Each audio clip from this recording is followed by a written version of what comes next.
Any second now. Here comes the stairs. He almost went through them. Welcome back to People Playground. Today we're gonna have some more fun with electronics. As you can see down here, this is a microwave. You can turn it on, you can turn it off, and it's made to microwave food and stuff. But we don't have any food here, I don't think. And even if we had some food like this fish over here, it doesn't really fit inside here. We can't really open it up. And more importantly, it doesn't hurt Bob. Look at this. He's totally unaffected by it. Oh, this! This is a microwave designed specifically to make people suffer. And since this guy is so eager, we're just gonna take him. And I can't actually get him in here, so, So in this lovely microwave, I think we can put a few Bobs like this to make them suffer. And, you know what? Everyone knows how a microwave works, so I don't think we need to do much here. Just turn it on and watch the mayhem. People getting fried. Oh, is everything okay? Still 21 degrees inside though, so that's pretty cool, I guess. Is there a way for me to like change? Oh, we can change the temperature. What if we put it to 10 million something? There you go. Oh, I think I fried the circuitry. Damn it! Thankfully, I can just spawn this in again and we can have fun all over. But I thought, you know, why are we only frying humans? Why don't we try this out on animals as well? You know, usually when a product goes in testing, we need to use it on animals before we can use it on humans. So this time, let's put the temperature on a modest 100 degrees. Turn this bad boy on and let's see what happens. Everybody's getting fried up. Apart from the cats. The cats are fine. The horse and the humans, they're dead. Also, the tiny little rats, rodents, whatever they are. But the cats are fine. Look at that. I guess they really have 9 lives. One. Oh.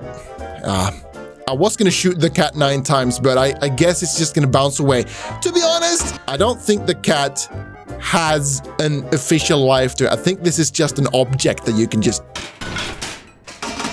Yeah, the cat's a robot. Sometimes the most simplest form of pain is just that. Simple. This is a set of a few stairs. The little speck up here, I don't know how much we're gonna zoom in on this, but that's Bob.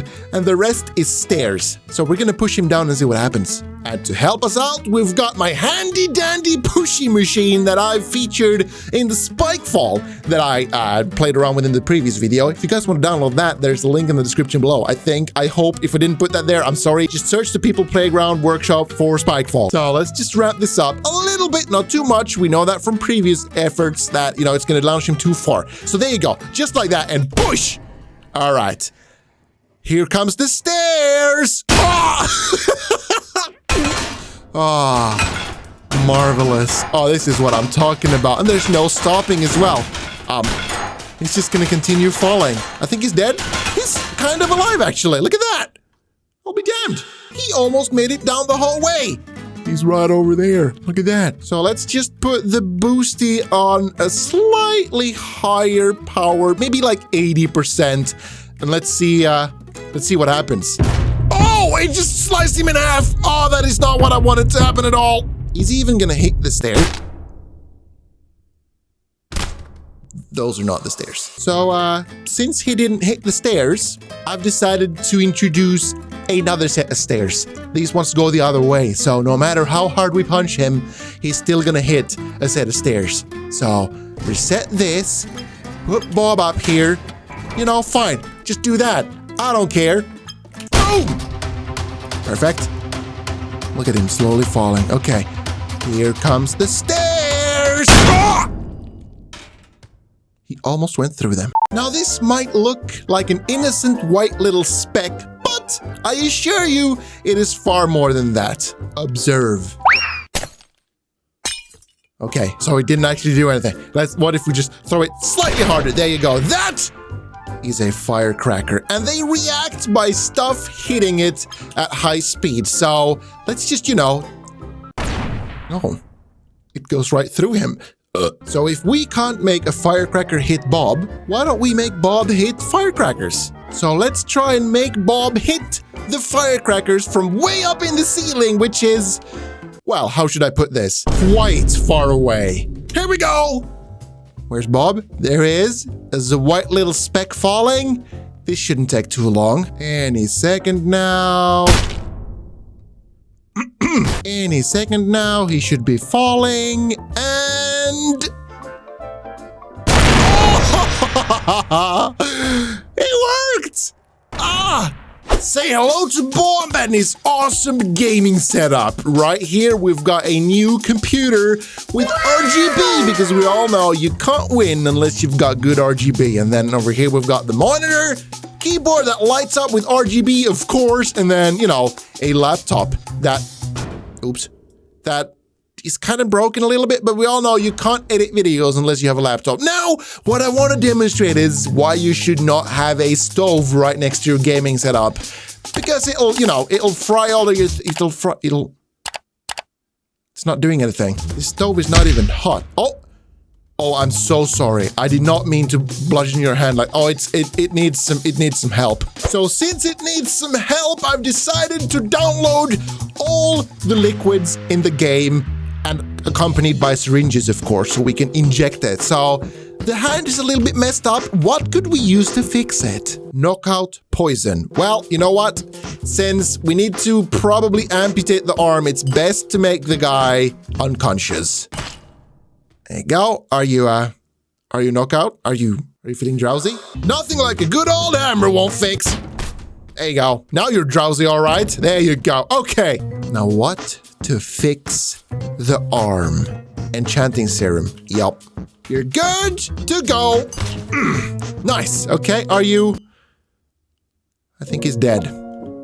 I think this guy's a goner. So, take your RGB keyboard and just get away. Get away. Get away. Get away. I don't think this gaming setup is quite hot enough, you know? There's not enough sizzling going on over here. And that's why I bring you the hottest frying pan this game has ever seen. You see, I've been a busy bee and I've I've combined, if he could just stop struggling. Is there like, oh, knockout syringe? You know what? Let's just use this.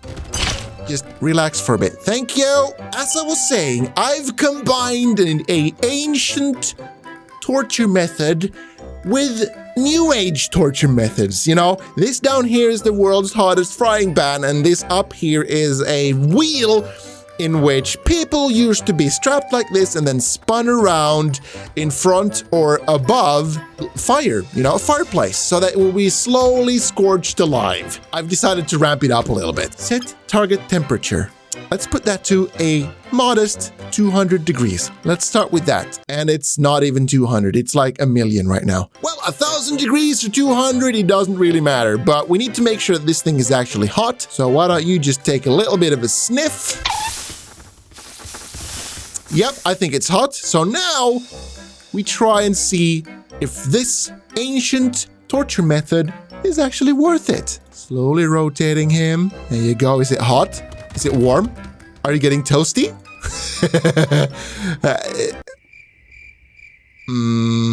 I don't think it's working at all. Well, let's put the temperature at 1,000,000 degrees. Here we go.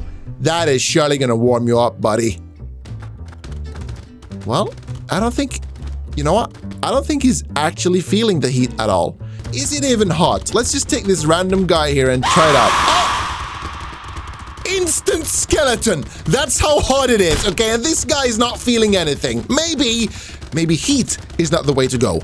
If heat is not the answer, maybe cold is. So let's just make this platform as cold as humanly possible, which is like negative 251 degrees or something like that. This is basically absolute zero, so he's not feeling it at all. I'm even wondering if this thing is, you know, as cold as it seems. So let's take our handy dandy test person over here. Touchy, touchy. Yep, you're definitely getting cold. Slightly chilly feet. There you go. I think you've got, you know, a mild 3rd-degree frostburn or something. There you go. Just, wait, he's actually frozen. He's actually frozen. Look at this. I can't even move him. He's freezed. He's frozen. That's amazing. All right. Okay, so let's just one by one cut the ropes and let you fall onto the platform. That is really, really cold. There you go. Okay, look at that. Oh, he just snapped. So all that testing got me thinking if there is a limit to how much the human can handle before he turns into an icicle. So I bring you the giant plate of ice. I couldn't think of a better name, so that's what I'm going with. This is hooked up to this, which when activated should turn this thing freezing cold. And just to make sure it actually works, I've hooked it up to a thermometer so we can see what the hell is going on here. So the humans here, you know what?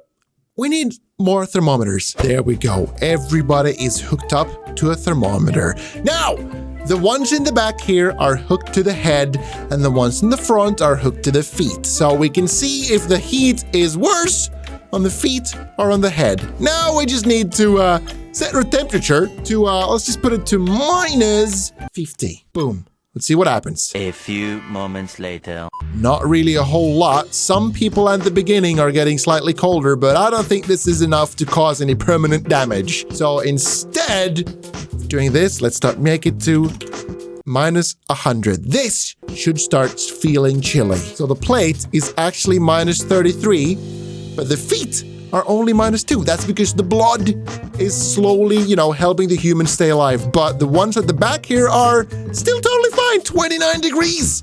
That is not even cold. I think we need to ramp this up a bit. Let's put it to 150. The humans in the beginning should, yeah, they're getting some slow frost burns on their feet. They're turning blue. These feet over here, however, not so much. They're totally kind of fine. You know what? Let's just take a test over here at the back. Heat pipe to the feet. Yeah, you know what? They are not as cold as the one in the front. Let's go even higher. Let's go minus 250. Let's do it. Boom. That's it. This should start to kill them right now. If this doesn't kill them, I don't know what will. These guys in the middle, though, strapped to their heads are totally fine. Even though their feet... Oh, I think the cold is slowly creeping up on them. Look at this. Let's put this to the maximum coldness. Minus 200, I think it's 270 something. This is as cold as it gets, and it's not even making them flinch. So I thought, why not recruit a few more, or like the cold thing is. There you go, hooking one more up. There you go. One more. One more. One more. Oh yeah, there you go. I've hooked everyone to the thing, and it's only now slowly starting to affect their lower bodies. Their heads, as seen in the middle here, are still totally fine. Their heads are okay, but the lower body is a minus 129. That is enough to make the blood freeze. So once I disconnected the cold thing, their feet are totally fine. So it's time to warm them up a little bit more. So let's put this to a modest 9 billion degrees. There you go. Okay, and turn it on. Yep, there you go. Okay, people are starting to feel it right now. Ah, and everybody's burning. This is what I like to see.